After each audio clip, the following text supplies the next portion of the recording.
Gloria a Dios. Buenas noches, hermanos, hermanas y todos aquellos que están ahí a través de las redes sociales. Sean todos bienvenidos. Soy el pastor y evangelista Pedro Delgado y vamos a continuar con los estudios parafraseando el Nuevo Testamento. Vamos a continuar con el estudio número 14 y vamos a dar inicio en la lectura a Primera de Corintios, capítulo 15. Y vamos a continuar la lectura en el verso 34.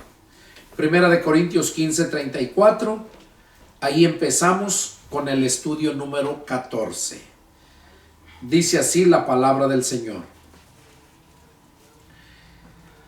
Velad debidamente y no pequen, porque algunos no conocen a Dios.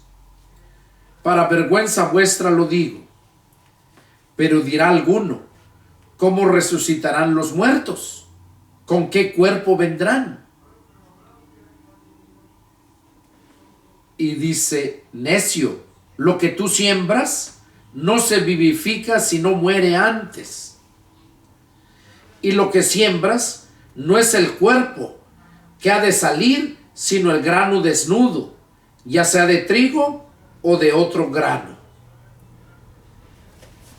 Bueno, vamos a ver aquí.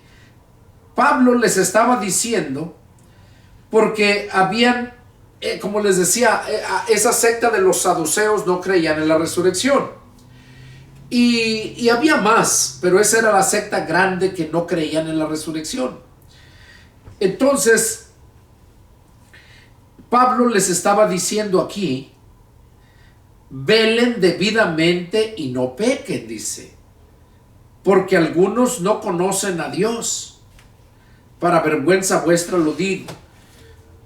¿Cómo es que dice velen debidamente y no pequen? Porque si estaban dudando de que los muertos resucitaban, entonces estaban pecando. Dice que el que duda es semejante a la ola del mar que es arrastrada por el viento y echada de una parte a otra.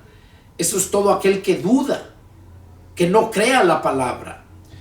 Entonces, por eso Pablo les dice: velen debidamente y no pequen. Velen. ¿Qué es lo que hace un velador? Está cuidando que no se pierda nada. Entonces, que no se roben nada. Eso es lo que hace el velador. Lo que está diciendo aquí Pablo: velen debidamente y no pequen. ¿Qué quiere decir? Cuiden, analicen todo para que entiendan y no pequen. Dice, porque algunos no conocen a Dios. O sea, por eso está diciendo, dice, porque algunos no conocen a Dios. Bueno, el que no conoce a Dios es el que peca. ¿Y cómo es que vas a conocer a Dios? Por medio de la Escritura. Si no te llenas de la Escritura, si no escudriñas la Escritura y no crees a la Escritura, entonces no crees en Dios, no vas a conocer a Dios. Para eso está la Escritura, para llevarnos a Dios. Y por eso dice: velen debidamente y no pequen. O sea, no duden, cuiden, velen, que no les robe nada y no pequen. Dice, porque algunos no conocen a Dios. O sea, porque algunos no tienen el entendimiento de la palabra. Por eso es que se pierden, por eso pecan. Para vergüenza vuestra lo digo. O sea, dice, se los digo para que les dé vergüenza, que tanto tiempo y no conocen a Dios. Y así hay muchos. Toda la gente religiosa, déjenme decirles que toda la gente de todas las religiones no conocen a Dios. Porque a Dios lo vas a conocer por medio de su palabra. Su palabra la dejó para que lo podamos conocer. Jesús vino a darnos a conocer al Padre.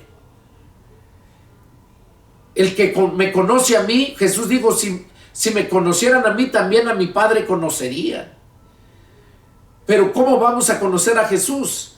Jesús dijo: escudriñen las Escrituras, porque en ellas van a encontrar la vida eterna, y ellas son las que les van a dar conocimiento de mí. mientras no conozcamos las Escrituras, no vamos a conocer a Jesús. Y si no conocemos a Jesús por medio de las Escrituras, no vamos a conocer al Padre. Porque el Padre, Jesús es el que nos lleva a conocer al Padre.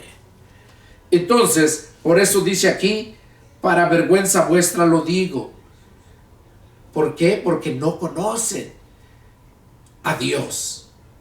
Muchas religiones. Pero dirá alguno, ¿cómo resucitan los muertos?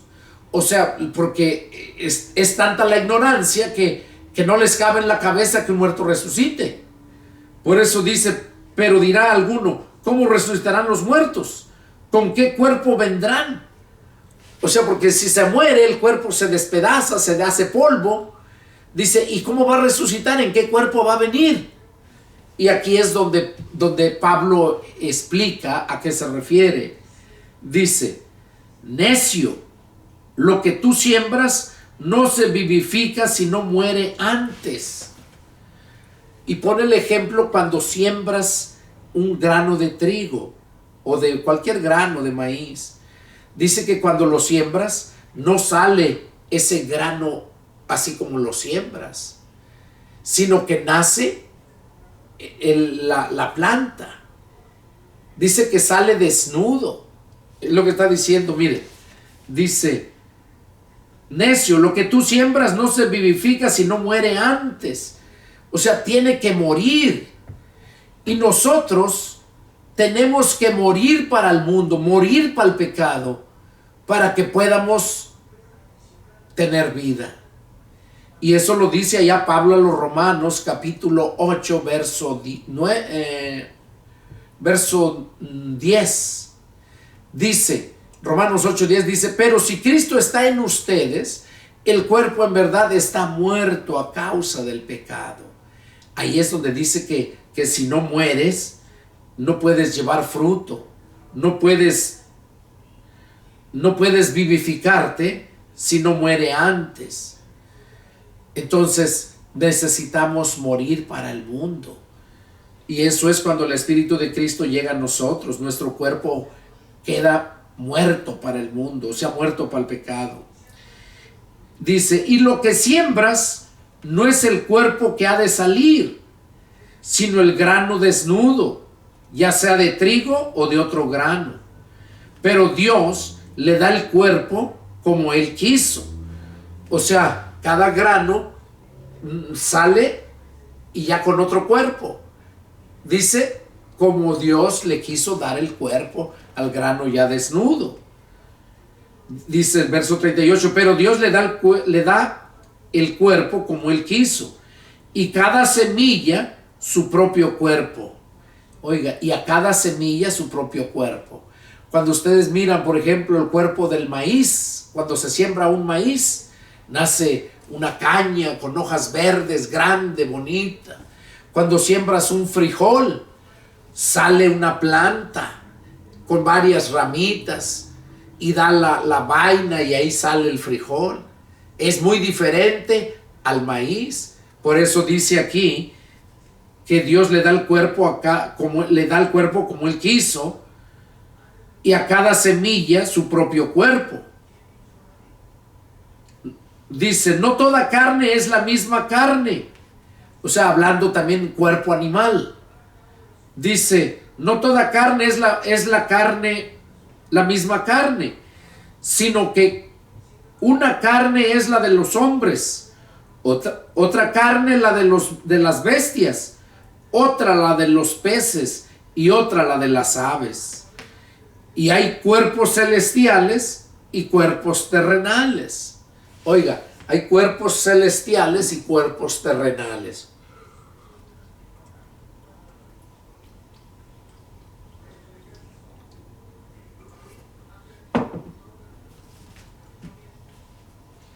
Pero una es la gloria de los celestiales y otra la de los terrenales. Una es la gloria de los celestiales y otra la gloria de los terrenales. Una es la gloria del sol, otra la gloria de la luna y otra la gloria de las estrellas. Pues una estrella es diferente de otra en gloria. O sea, cada uno es diferente. Así también es la resurrección de los muertos. Se siembra en corrupción, resucitará en incorrupción. O sea, cuando se siembra el cuerpo, quiere decir, cuando se entierra el cuerpo de un muerto, se siembra en corrupción. O sea, el cuerpo de por sí, antes de morir, está corrompido por su pecado y su maldad. Si es que no recibió a Cristo. Ahora, y si recibió a Cristo, el cuerpo se corrompe cuando va a la tierra y se descompone, se echa a perder, es maloliente, ¿verdad? Se apesta. Pero en lo que está diciendo aquí Pablo, dice, así también es la resurrección de los muertos. Se siembra en corrupción, resucitará en incorrupción. O sea que se siembra el cuerpo corrupto y luego se pudre, se echa a perder, pero va a resucitar en incorrupción. Cuando Jesús venga a levantar a los suyos, a su pueblo, a su iglesia, dice que vamos a tener, si es que yo muero antes de que Cristo venga, vamos a tener un cuerpo incorruptible, semejante al que tuvo Jesús cuando resucitó. Un cuerpo incorruptible y eterno, semejante al cuerpo que tuvo Adán antes de pecar. Porque cuando Adán pecó, ahí murió, ahí se corrompió su cuerpo. Pero antes de pecar era un cuerpo eterno, un cuerpo incorruptible. Y así vamos a resucitar los que estemos muertos. Ahora, y los que no estemos muertos, miren lo que va a pasar. Aquí nos sigue diciendo. Dice, se siembra en deshonra, resucitará en gloria. Se siembra en debilidad, resucitará en poder. O sea, cuando resuciten los muertos que murieron en Cristo, dice que vamos a resucitar o van a resucitar en poder. Cuerpo con poder eterno, que ya no va a morir, ya no va a envejecerse, ya no va a pecar. Ese es el cuerpo que va a resucitar. Y dice, verso 44, se siembra cuerpo animal, resucitará cuerpo espiritual. Se siembra cuerpo animal, resucitará cuerpo espiritual. Hay cuerpos animal, hay cuerpo animal y hay cuerpo espiritual. Nosotros tenemos cuerpo animal y cuerpo espiritual. El cuerpo animal es nuestro cuerpo. Y nuestro cuerpo espiritual es el alma. Y dice, hay cuerpo animal y hay cuerpo espiritual. Así también está escrito. Fue hecho el primer hombre, Adán, alma viviente. Oiga, fue hecho hombre. Fue hecho el primer hombre, Adán, alma viviente. Fue hecho alma viviente. Y el postrer Adán, refiriéndose a Cristo, el postrer Adán, espíritu vivificante. O sea, el primero fue Adán, alma viviente, nada más viviente, pero el postrer Adán, espíritu vivificante. Mas lo espiritual no es primero, sino lo animal, luego lo espiritual. Claro, primero es lo animal, o sea, primero nacemos en la carne. Por eso Jesús le dijo a Nicodemo que el que no naciere de agua y del espíritu no puede entrar al reino de Dios. Lo que es nacido de la carne, carne es. Ese es el cuerpo animal. Ya después de Adán, todos los cuerpos después de Adán que nacieron son cuerpo animal. Es lo que está diciendo aquí. Mas lo espiritual no es lo primero, sino lo animal, luego lo espiritual. El primer hombre de la tierra, terrenal. O sea, Adán, el primer hombre de la tierra, fue hecho de la tierra, se llama terrenal. El segundo hombre, que es el Señor, el segundo hombre, o sea, Cristo, que es el Señor, dice, es del cielo, o sea, es celestial. Cual el terrenal, tales también los terrenales. O sea, así como es el terrenal, así también son los terrenales. Y cual el celestial, tales también los celestiales. ¿Qué quiere decir? Que así como son los terrenales, el terrenal, así son los terrenales. Y así como es el celestial, así también son los celestiales. O sea, los que hemos nacido de arriba, del Espíritu. Esos se llaman celestiales. Y vamos a ser como los celestiales, de lo del cielo, los ángeles del cielo. Verso 49. Y así como hemos traído la imagen del terrenal, o sea, cuando nos convertimos, cuando nacemos de nuestros padres, traemos la imagen del terrenal. ¿Cómo? Pues los genes. Mírate a ti y te das cuenta que tú te pareces. Si no te pareces a tu mamá, te pareces a tu papá. Y si no te pareces a tu papá, te pareces a tu abuelo o a tu abuela, sea materna o sea paterno. Pero te pareces a ellos. Por eso está diciendo aquí, así como hemos traído la imagen del terrenal, traeremos también la imagen del celestial. O sea, vamos a traer el parecido al celestial, la imagen del celestial. Dice,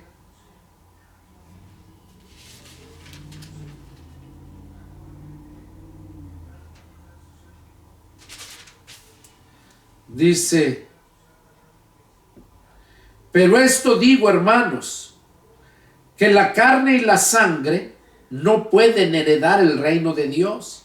Aquí es donde habla el misterio que hay en el ser humano. Pablo dice, pero esto digo, hermanos, que la carne y la sangre no pueden heredar el reino de Dios, ni la corrupción hereda la incorrupción.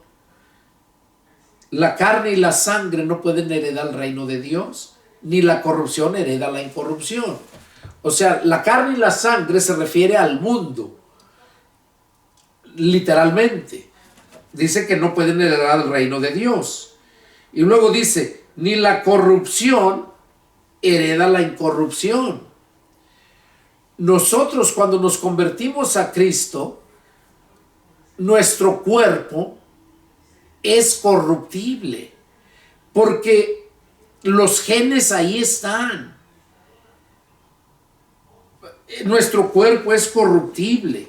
Por eso dice que cuando los que mueren, se siembra cuerpo animal y va a resucitar cuerpo espiritual.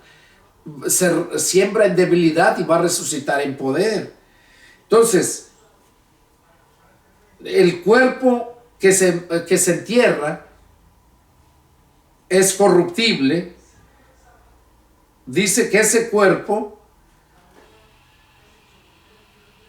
dice, he aquí les digo un misterio. No todos dormiremos. O sea, no todos vamos a morir cuando Cristo venga. Va a haber gente que vamos a estar vivos o van a estar vivos. Va a haber gente que va a estar viva cuando Jesús venga. Por eso Pablo dice aquí, he aquí les digo un misterio. No todos dormiremos, pero todos seremos transformados. O sea, no todos dormiremos, pero todos seremos transformados. Tanto los que murieron y los que no murieron. Vamos a ser transformados. Los cuerpos. Miren, aquí lo sigue diciendo. En un momento, en un abrir y cerrar de ojos, a la final trompeta. Porque se tocará la trompeta y los muertos serán resucitados incorruptibles. Por eso dice que la corrupción no puede heredar la incorrupción. Y nuestro cuerpo, aunque estemos vivos, nuestro cuerpo es corrupto. Y no puede heredar la incorrupción. Y ese es el misterio, que vamos a ser transformados. En un momento, en un abrir y cerrar de ojos. Dice, en en un abrir y cerrar de ojos, a la final trompeta, porque se tocará la trompeta y los muertos serán resucitados incorruptibles. O sea, los muertos se refiere a los cristianos que murieron, sus cuerpos. Van a resucitar con un cuerpo incorruptible. Y nosotros, o sea, los que estemos vivos, dice Pablo, seremos transformados de cuerpo carnal, cuerpo corruptible, a un cuerpo carnal, pero incorruptible. Como les dije, semejante al cuerpo que tuvo Adán antes de pecar, y también semejante al cuerpo que tuvo Cristo después de que resucitó. Sigue diciendo, porque es necesario que esto corruptible se vista de incorrupción. Oiga, dice, porque es necesario que esto corruptible se vista de incorrupción, porque dice que no puede, lo corrupto no puede heredar el reino de Dios. Es necesario que haya esa transformación. Dice, y porque es necesario que esta corruptible se vista de incorrupción y esto mortal se vista de inmortalidad. O sea, nuestro cuerpo es mortal, puede morir, pero es necesario que se vista de inmortalidad. Y eso lo hace cuando recibimos al Espíritu de Cristo. Y luego sigue diciendo, verso 54. Y cuando esto corruptible se haya vestido de incorrupción y esto mortal se haya vestido de inmortalidad, entonces se cumplirá la palabra que está escrita, sorbida es la muerte en victoria. ¿Dónde está, oh muerte, tu aguijón? ¿Dónde, oh sepulcro, tu victoria? Ya que el aguijón de la muerte es el pecado y el poder del pecado, la ley. ¿Qué está diciendo aquí Pablo? Pablo está diciendo, aclarando, que cuando lo corruptible de nosotros se haya vestido de incorrupción, tanto de los que estemos vivos como de los que murieron, dice que cuando se haya vestido de incorrupción y esto mortal se haya vestido de inmortalidad, entonces se cumplirá la palabra que está escrita, sorbida es la muerte en victoria. O sea, entonces sorbida es la muerte en victoria. ¿Qué quiere decir? Que la muerte fue absorbida y solamente queda la victoria, que esa es la que nosotros tenemos. Ya no tenemos muerte, tenemos la victoria. Y dice, ¿dónde está, oh muerte, tu aguijón? ¿Dónde? Dice, ¿con qué nos vas a matar, muerte? Porque la muerte, para matar la muerte a la gente, dice que el aguijón de la muerte es el pecado. El aguijón quiere decir como los animales cuando te pican, una avispa, una abeja, un alacrán, una culebra, qué sé yo, cuando te pican es cuando con el aguijón, la punta, y te entierran ese aguijón y te inyectan el veneno. Entonces por eso dice, ¿dónde está, oh muerte, tu aguijón? ¿Dónde, oh sepulcro, tu victoria? Ya que el aguijón de la muerte es el pecado. Entonces, si Cristo nos ha perdonado nuestros pecados, no hay pecado. Y como el aguijón de la muerte es el pecado, no nos puede matar la muerte, porque no hay aguijón que agarre para matarnos. La muerte llega y con el pecado que tienes es un aguijón, lo agarre con ese mismo te mata. Pero cuando no tienes pecado, no hay aguijón y no puede matarte. Por eso dice, ya que el aguijón de la muerte es el pecado y el poder del pecado, la ley. Cuando cumples la ley, entonces el pecado no tiene poder, porque la ley es para matar el pecado. La ley es para matar el pecado. Cuando cumplimos la ley es cuando obedecemos a Dios y es cuando se nos quitan todos nuestros pecados por la sangre de Cristo, porque esa es la voluntad de Dios. Entonces el peor pecado que puede cometer la gente es no limpiar sus pecados con la sangre de Cristo.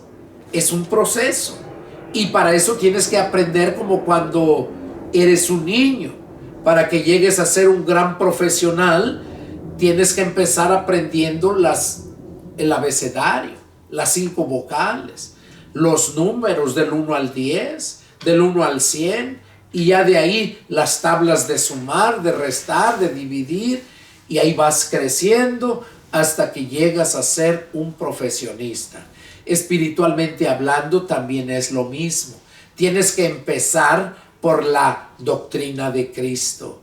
Como decía el apóstol Pablo a los hebreos, dice, debiendo de ser ya maestro, ¿aún tienen necesidad de que se les dé leche y no vianda? A ver si lo encuentro aquí.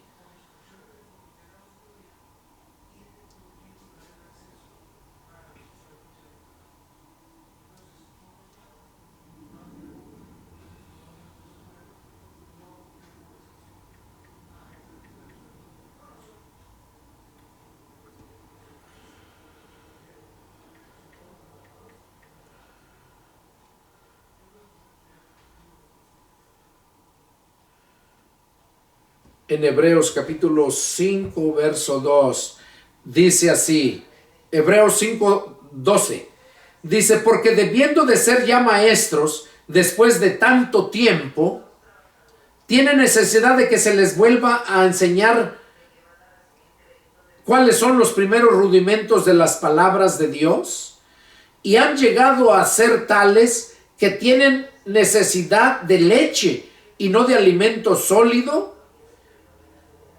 Todo aquel que participa de la leche es inexperto en la palabra de justicia, porque es niño.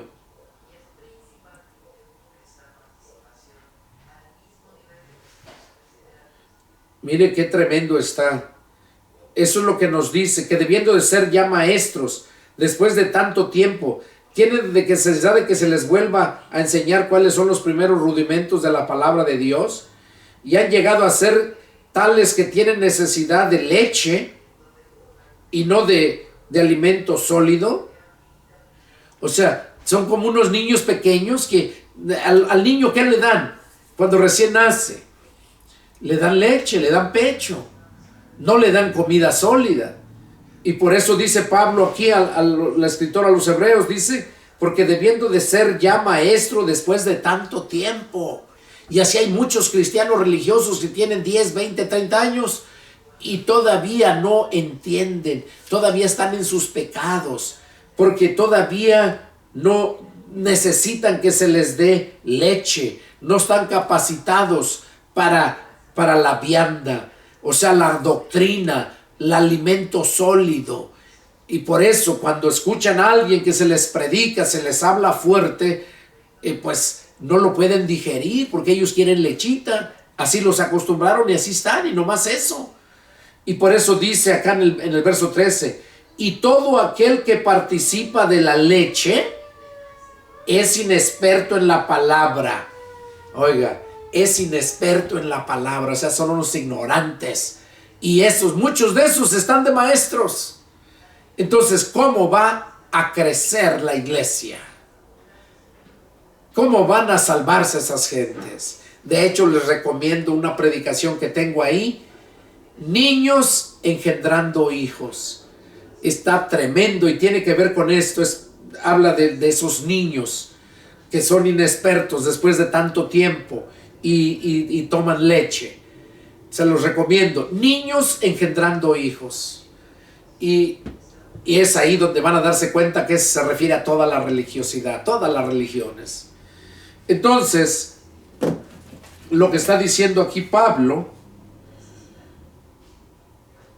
dice que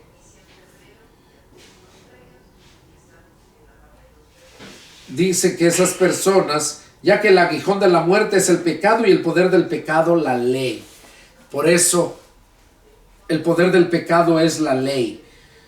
Entonces nosotros necesitamos la ley, la palabra, para poder vencer al pecado. Porque el poder del pecado, la ley. Cuando nosotros no cumplimos la ley, es cuando el pecado toma ventaja. Pero cuando nosotros cumplimos la ley, entonces vencemos al pecado.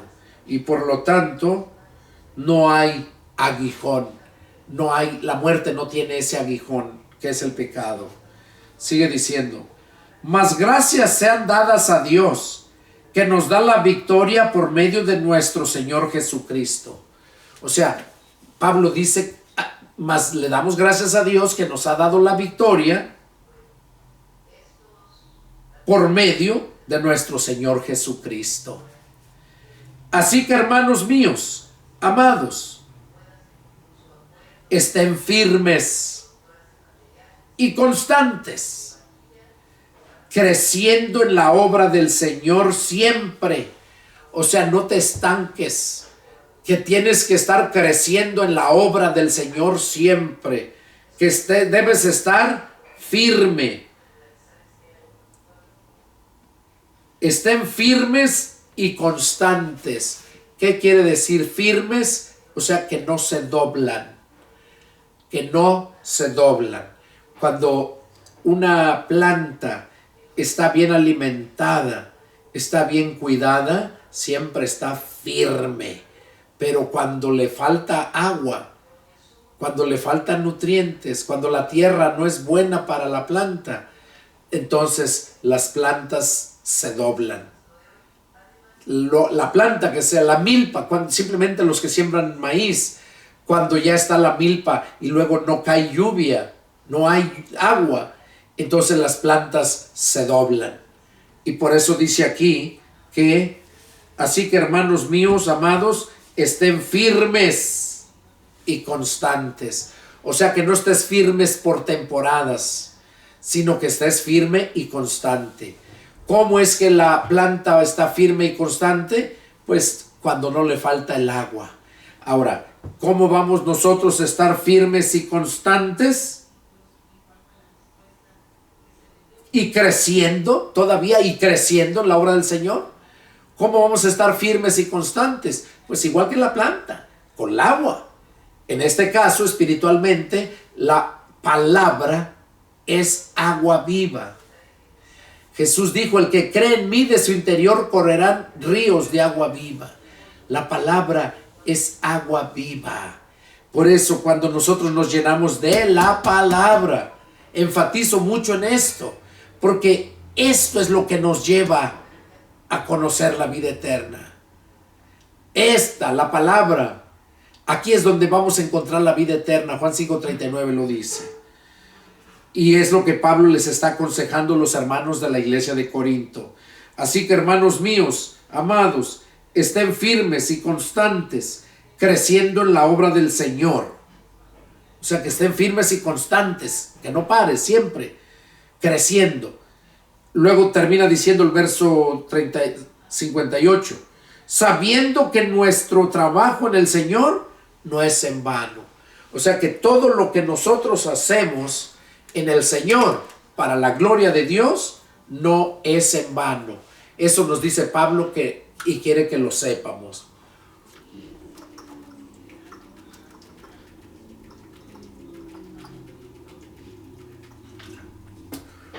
Perdón, hermanos. Vamos a continuar, ya es lo último. Capítulo 16 es otro punto.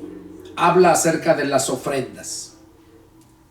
Dice, en cuanto a la ofrenda para los santos, hagan ustedes también de la manera que ordené en las iglesias de Galacia. Oiga, Pablo está diciendo en cuanto a la ofrenda para los santos. O sea, aquí está hablando de la ofrenda que tenían que colectar para ayudar a cuando dice los santos, se refiere a los necesitados cristianos.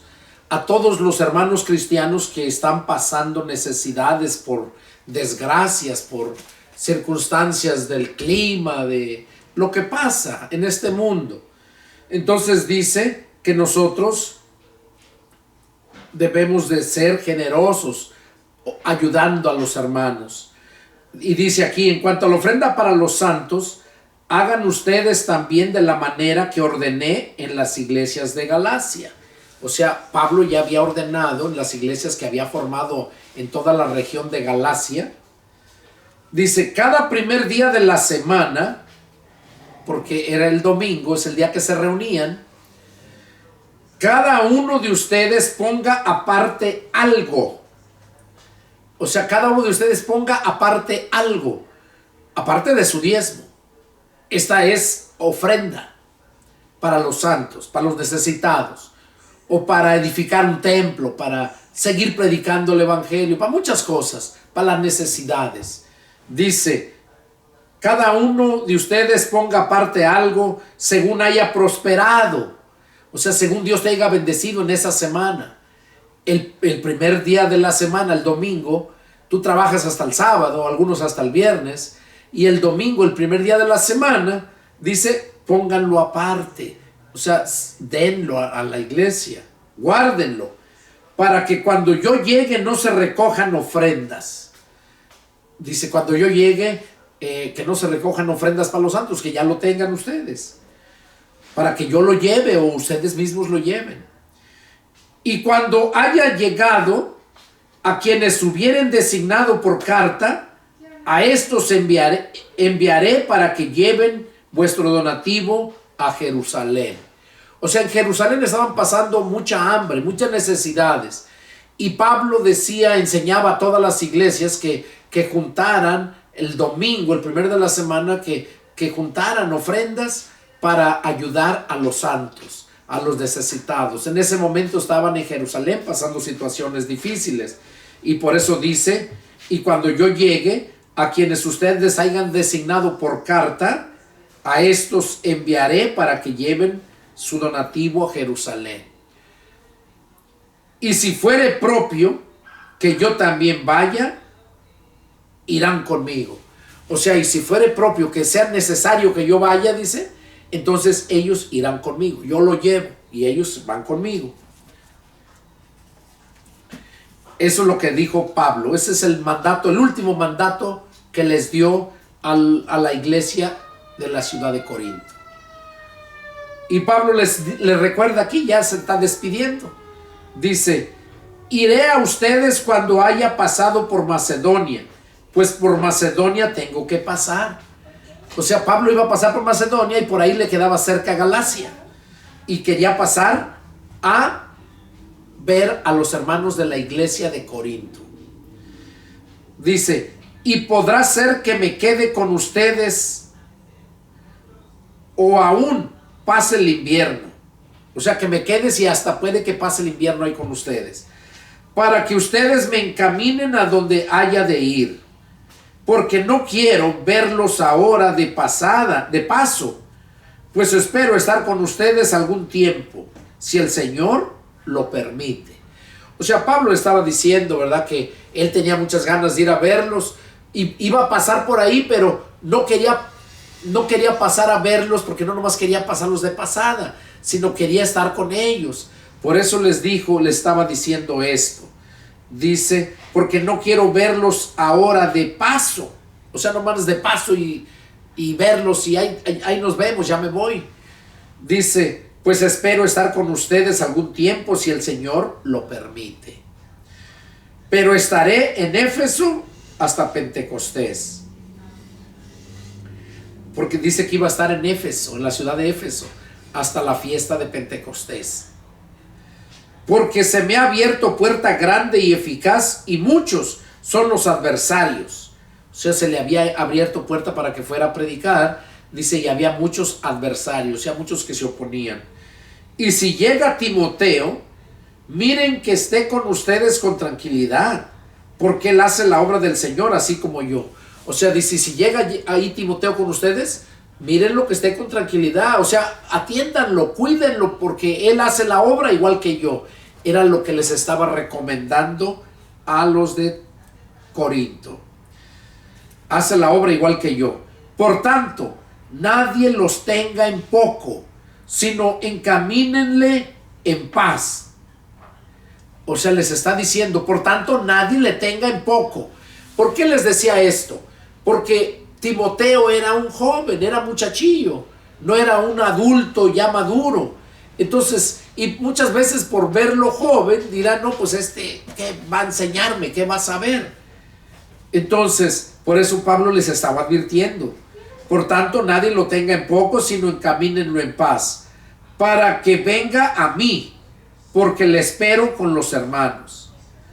Acerca del hermano Apolos, o sea, y ahí les recomienda Apolos también. Mucho le rogué que fuese a ustedes con los hermanos. Dice, al hermano Apolos mucho le rogué que fuera con ustedes, que fuera a ustedes con los hermanos, mas de ninguna manera tuvo voluntad de ir por ahora, pero irá cuando tenga oportunidad. Ahí le estaba diciendo los planes que tenía. Y bueno, ya en el verso 13 les manda saludos, se despide. Velen, estén firmes en la fe, pórtense varonilmente y esfuércense. Oiga, esto se lo está diciendo a ustedes también, hermanos, y me lo está diciendo a mí. Dice, todas sus cosas sean hechas con amor. O sea, que todo lo que hagamos, lo hagamos con amor. Hermanos, ya saben que la familia de Estéfanas es las primicias de Acaya y que ellos se han dedicado al servicio de los santos. O sea, está hablando ahí de un hermano que se nombraba Estéfanas. Dice que fue de los primeros en la región de Acaya que se convirtió y que se ha dedicado al servicio de los santos. O sea, se convirtió a Cristo, fue el primero de la región de Acaya, y lo que está diciendo que se ha dedicado al servicio de los santos. O sea, a atender a los hermanos cuando los miraba. Ese es un muy bonito don. Y Estéfanas y su familia tenían ese don de la hospitalidad, del servicio. Les ruego que se sujeten a personas como ellos. Oiga, el consejo que está dando. Les ruego que se sujeten a personas como ellos.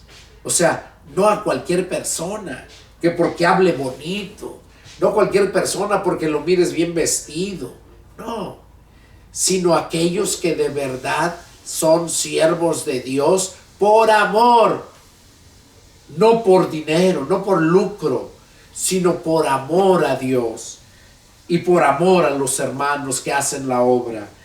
Este hermano Estéfanas y toda su familia hacían el bien a todos los hermanos cristianos, a todos los que miraba que andaban sirviéndole a Dios, los hospedaban, les proveían alimento, los bendecían.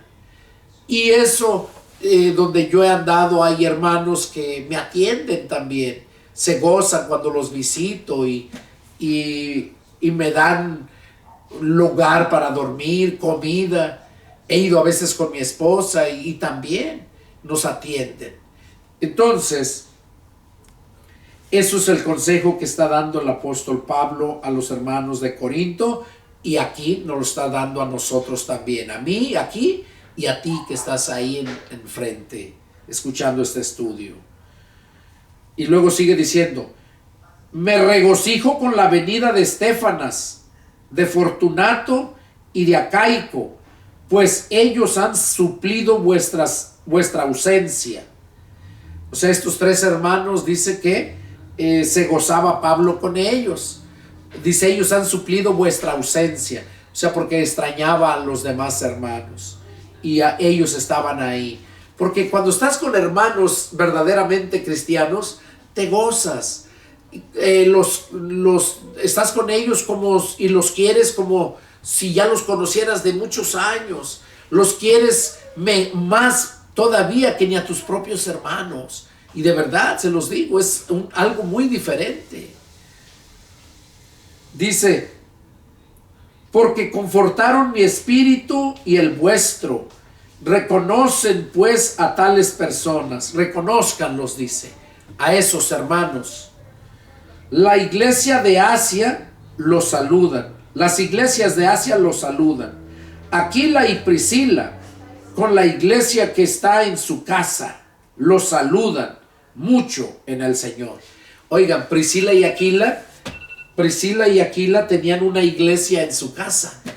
Acuérdense cómo Priscila y Aquila encontraron a Apolos, lo encontraron predicando y vieron que le faltaba todavía, porque nomás conocía el bautismo de Juan el Bautista.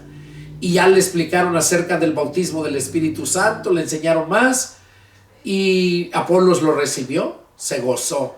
Entonces aquí vemos que Priscila y Aquila tenían una iglesia en su casa. Y dice, y los saludan mucho en el Señor. Los saludan todos los hermanos. Salúdense los unos a los otros con ósculo santo. Yo, Pablo, les escribo esta salutación de mi propia mano. Esta carta la escribió Pablo. Hay otras cartas que son de Pablo, pero no las escribió Pablo, las escribieron de los hermanos que andaban con él, pero porque Pablo les decía lo que tenían que escribir. Pero esta literalmente la escribió Pablo con su mano, dice.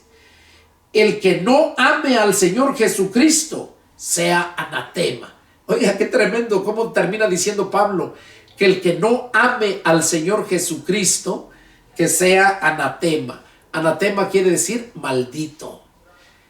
Entonces, ahora, todas las religiones aman a Cristo, pero no todas obedecen a Cristo. Y Jesús lo dijo, el que tiene mis mandamientos y los guarda, ese es el que me ama.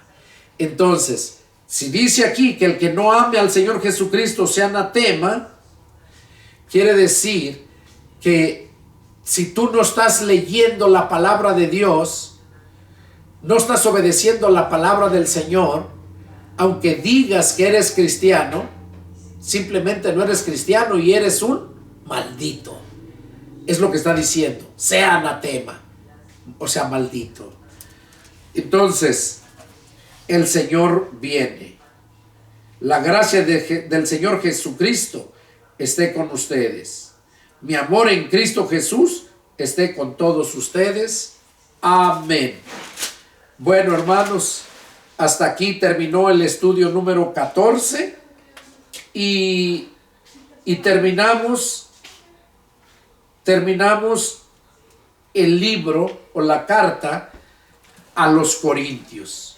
Primera carta a los Corintios la terminamos y fueron 14 estudios. Este fue el estudio número 14. Bueno, continuaremos con segunda carta a los Corintios para el próximo estudio. Es para mí un gozo haber estado aquí compartiendo con ustedes y el deseo de mi corazón es que sean bendecidos, que sigan aprendiendo y vayan creciendo en conocimiento, que vayan creciendo en la gracia del Señor y que perseveren. El Señor viene pronto. Que Dios nos los bendiga y nos vemos la próxima. Adiós.